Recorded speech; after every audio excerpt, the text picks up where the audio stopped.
Èyí ni ètò Iri Owuro, níbi tí a ti ń yiri ọ̀rọ̀ Ọlọ́run wò láti lè dàgbà sókè nínú ẹ̀mí àti fún ìtọ́ni bí a ti ń jáde lọ lójoojúmọ́.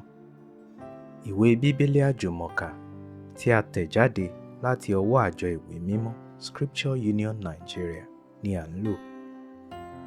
Bíbélì kíkà wa ní òwúrọ̀ yìí ni a ó rí nínú ìwé Jòhánù orí 13 ẹsẹ̀ 21 títí dé 32. Ó kà báyìí: nítorí náà, nígbà tí ó jáde lọ tán, Jesu wí pé, nísinsìnyí ni a yin ọmọ ènìyàn lógo, a sì yin Ọlọ́run lógo nínú rẹ̀. Bí a bá yin Ọlọ́run lógo nínú rẹ̀, Ọlọ́run yóò sì yìn ín lógo nínú òun tìkára rẹ̀, yóò sì yìn ín lógo nísinsìnyí. Ẹ̀yin ọmọ mi, nígbà díẹ̀ sì ni èmi wà pẹ̀lú yín.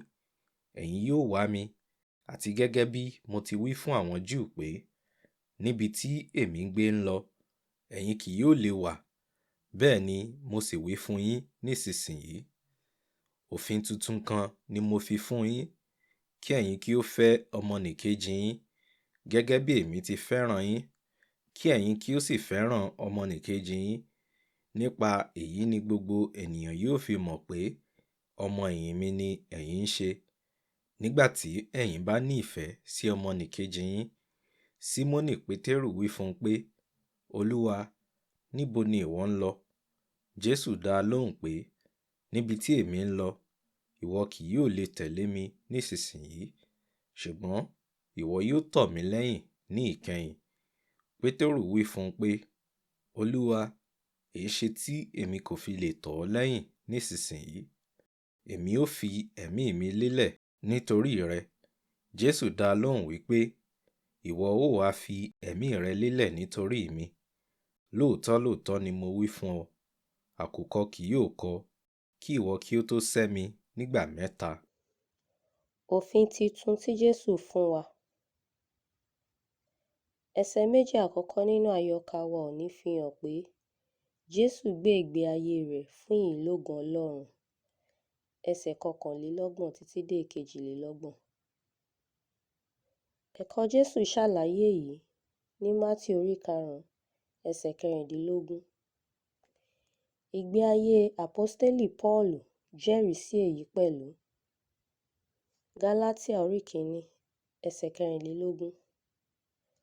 Ọ̀nà kan ṣoṣo tí ó lè mú kí ènìyàn máa hùwà rere, kí ó sì máa ṣe iṣẹ́ rere, ni kí ó gbé ìfẹ́ wọ̀. Jésù sọ pé òun fún àwọn ọmọ ẹ̀yìn rẹ̀ ní òfin titun. Kí ni òfin titun náà? Wo ẹsẹ̀ 24. Tún ka Mátíù orí 22 ẹsẹ̀ 37 sí 40. Ìfẹ́ sí Ọlọ́run ní àkọ́kọ́. Lẹ́yìn èyí, ìfẹ́ sí ọmọnìkejì. Àwùjọ tí ìfẹ́ bá wà, ìrẹ́jẹ, ìkà àti oríṣiríṣi ìwà ìfẹ́ ayé ni ọmọ ẹnìkejì lára yóò jìnnà síbẹ̀. Ọ̀rọ̀ ìfẹ́ ni ó wà ní Kọ́ríńtì kìíní orí 13. Gbé e yẹ̀wò, gbà á rò, fi sí ìṣe. Kí ni ìwúlò ìfẹ́ fún àwọn ọmọlẹ́yìn Jésù? Ẹsẹ̀ 45. Jésù ń kọ́ni, ó sì ń kìlọ̀. Ó sọ ti Júdásì fún orí 13 ẹsẹ̀ 21, 24, 27. Láì fi ìfẹ́ àti ìpinnu Pétérù ṣe, Jésù kìlọ̀ fún Pétérù. Jésù mọ ohun gbogbo tí ó wà níwájú. Ẹsẹ̀ 37 apá kejì. Má ṣe fi ìkìlọ̀ Jésù ṣeré.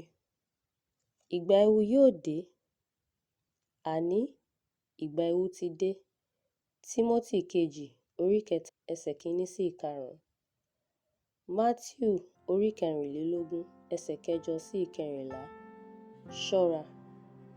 Àdúrà. Olúwa, ràn mí lọ́wọ́ láti tẹ̀lé òfin ìfẹ́ ní gbogbo ọ̀nà mi. Àmín.